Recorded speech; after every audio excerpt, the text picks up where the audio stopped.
Hello, this lecture will cover pages 226 through 230 of my lecture notes. Please print those pages out and have them in front of you as I present this lecture on Synchronous Logic Design, Part E, Design 7, working with 5 variable K-maps.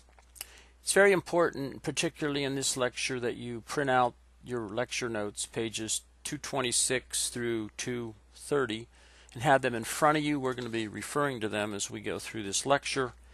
Design number 7, which is a homework problem. I'm going to help you out with it a little bit here just to get you started. A sequential circuit is to be designed with 2 input lines, A and B. A is going to represent pressure greater than 800, and B is going to represent temperature greater than 100. And a single X output, which is going to represent the alarm. If a clock pulse arrives when AB is equal to 0, 0, the circuit is to assume a reset state, which may be labeled S0. Suppose that the next 3 clock pulses following a reset pulse coincide with the following sequence of input conditions, where AB is a 0, 1, then a 1, 1, and then a 0, 1 again. The alarm output is to be 1 coinciding with the third of such string of 3 clock pulses, but is to be 0 at all other times. The circuit cannot be reset to state S0 except by input 0, 0. So basically, what I want you to do, if you look at the homework here, is I want you to have a basic block diagram. I want you to show the state transition diagram for the circuit, then show the present to next state table for the circuit, and I want you to note that you do not have to realize the circuit for this design. I just need these 3 steps done here. The first thing to do when you look at a design problem is you have to read the specs 2 or 3 times in some cases. That's typical, not only in class, but when you get into the real world. You have to be able to interpret the specifications, and you have to get it into that state transition diagram. But before you do that, remember, I always want you to write a basic block diagram. So let's do that first. That basic block diagram is going to look like this. There's your sequential circuit to be designed.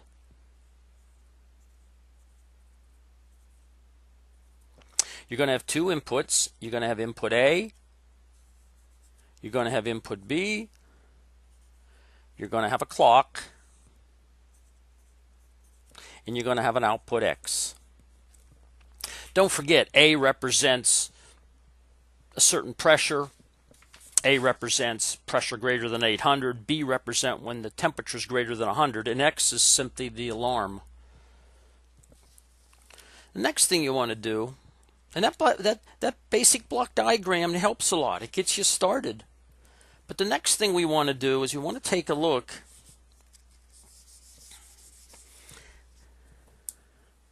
at what the specification is telling us. It's basically saying that you're going to start out with a 0, 0. That's going to be your reset state, state 0, 0. And if you see the input sequence going from a 0, 1 to a 1, 1 to a 0, 1 again, you want to set off the alarm. But only in this sequence right here. If you continue to read here, it says also define a special holding state, S4, to which the circuit will go once it becomes impossible for an output producing sequence in the exact order as shown above, in this exact order, to occur. The circuit will wait in state S4 until it is reset to S0 externally. That could be an external button you push to just reset the flip-flops. You don't have to worry about that external reset. So first thing you do is, how many flip-flops do you need? Well, in this case, if you take a look, I think we're going to need 5 states. Why 5 states? Well, if you look at the specification here, you're going to need state S0, which is your reset state that I give you. You're going to need state S1 to tell you made it to this point. You're going to need state S2 to say you got it to this point. You need state S3 to say you got it to this state. And you need state 4, which I'm defining down here, once it's impossible for an output producing sequence to occur in exactly this order. That's 5 states. So rather than do this state transition diagram in a circle like we usually do, I'm going to suggest this, and you'll see why. I'm going to call that state S0. And that could be your 0, 0, 0. And then here's your next state. I'm going to call that S1. And here's the next state. I'm going to call that S2. Here's your next state. I'm going to call that S3. And here's this holding state down here. I'm going to call that S4.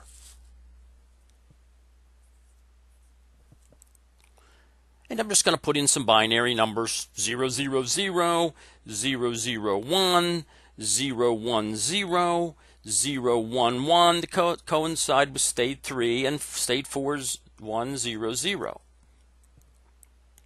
Well, in state 0, if you read the specification, if you get a sequence of A and B that's a 0, 1, in other words, when the clock comes, if you get an input sequence of 0, 1, where this is A and this is B,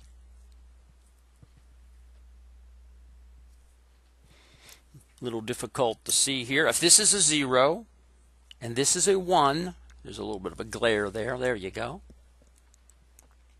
You don't want to produce an output, but you want to move to a state here that tells you that you progressed through this first state, to this first state.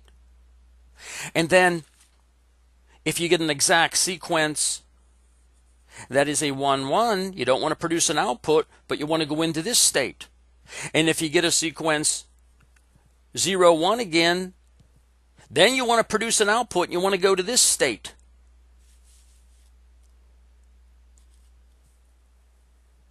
No, what if you're in state 0? What keeps you in state 0?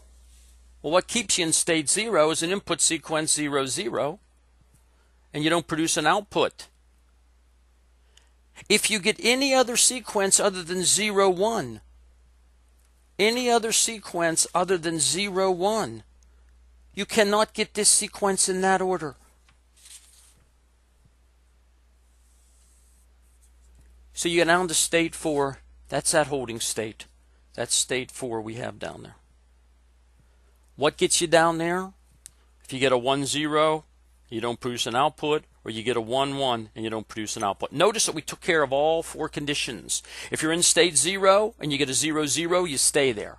If you get a 0, 1, you're progressing to the next state, telling you that you potentially could get an output alarm here on this.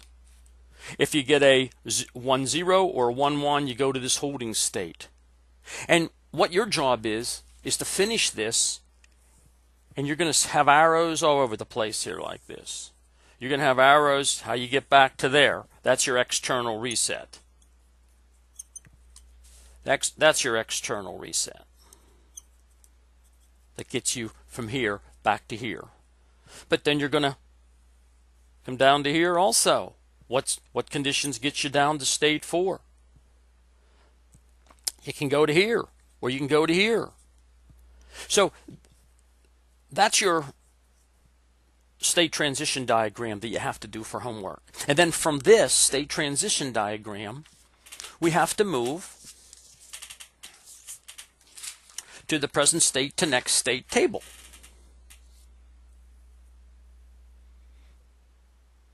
Now you're going to have to do this on your own, but I want you to take a look here. What this student did is they put the flip-flops first, and then your asynchronous inputs A and B second here. But all you do is take a look. When you're in state 0 and you have a 0, 0 on A, B, what do? If you're in state 0 and you have a 0, 1 on A and B, what do? And you're extracting all this information from here. Every situation will be taken account of. But I want you to notice something here. Notice we have 1, 2, 3 flip-flop feedback terms and 2 asynchronous inputs. That's a total of 5 inputs. That's a 5-variable map, and we've never used 5-variable maps. Here's our output circuit. It's also going to be a 5-variable map because you have 5 inputs here. But I labeled this. Here's your states S0, state S1, S2, S3, and S4. You know, with 5 inputs, you have 32 possibilities, but a lot of them are don't cares. I didn't show them on here. If you take a look at this diagram here, we only account for state 0, state 1, state 2, state 3, and state 4. Everything else is don't cares. That's a present state to next state table.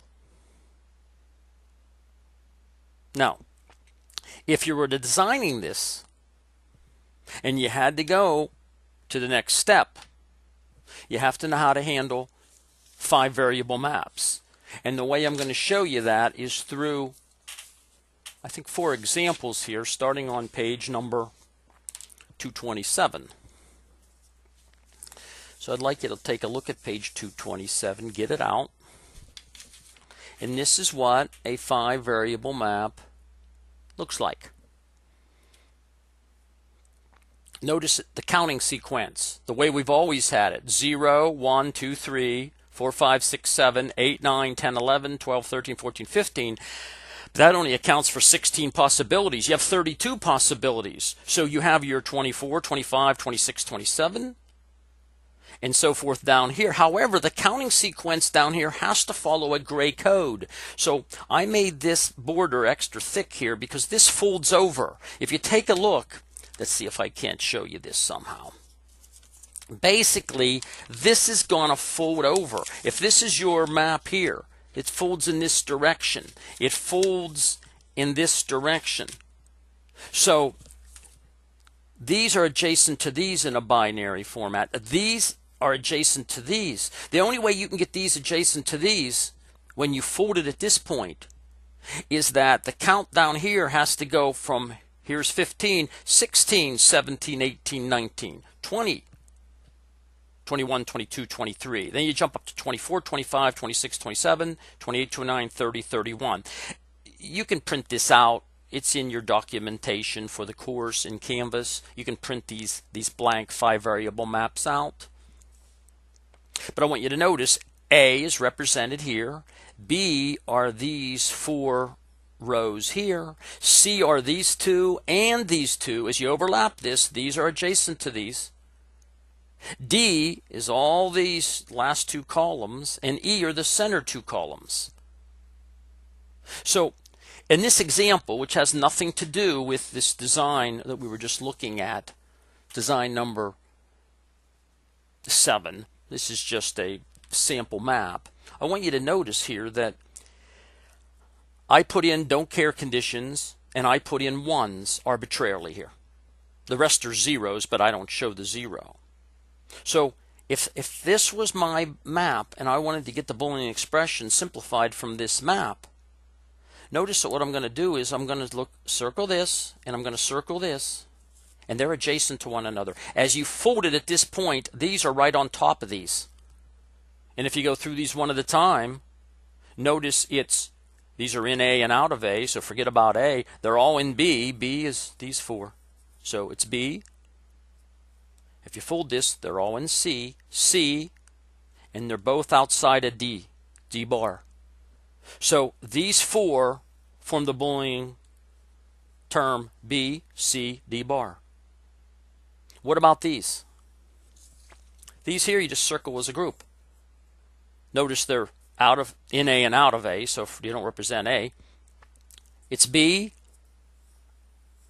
C bar, because they're both out of C. These are both out of C. C are these 2 and these 2 rows. These 2 rows and these 2 rows. And D. They're all in D. Look at example 2. I want you to try this on your own and see what you can come up with. Notice I have don't care conditions and have 1s set up arbitrarily. How would this simplify this 5 variable map? Well, Z, the output Z here, is simply E bar. Because I am rolling, I'm using these don't cares with these don't cares to pick up these 2 1s. I'm rolling all this with all this to form one group of 16. And Z is equal to E bar. They're both outside of E.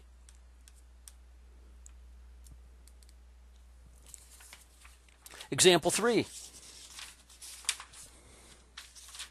Try it. There's my don't cares, and there's my ones. If there was a don't care down here, it would make it a lot easier, but there's not a don't care. That's a 0. So the only thing I can do is form a group of 8 right here. Z is equal to A bar and E. It's out of A. This is all A, so it's out of A, and it's all in E. A bar, E, to pick up these 8. And example number 4.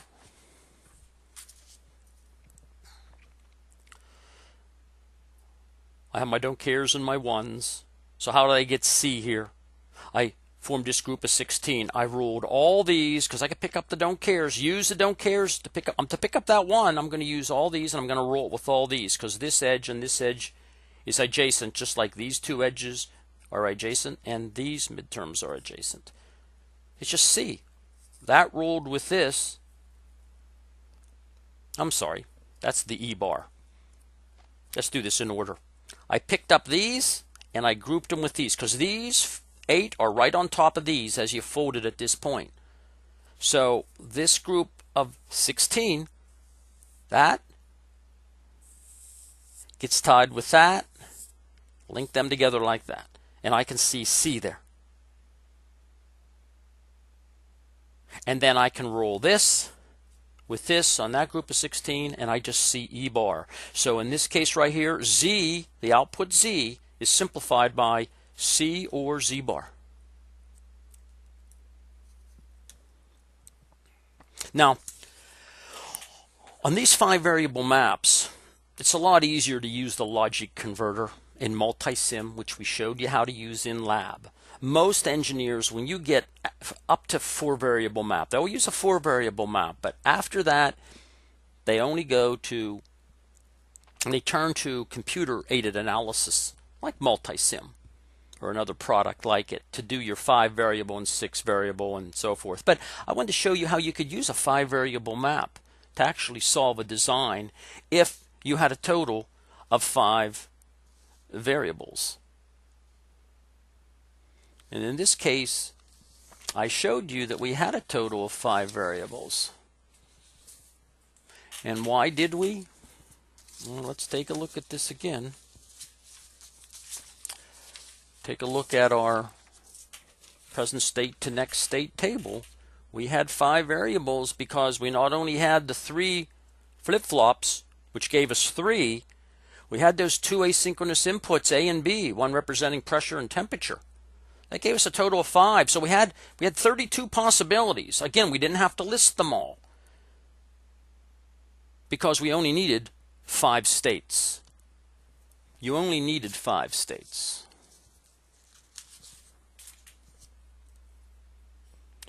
This homework problem is posted, but I want to make sure you can do it. It's a very good problem. And you're going to have a problem like this to solve at least through the present state to next state table on an exam.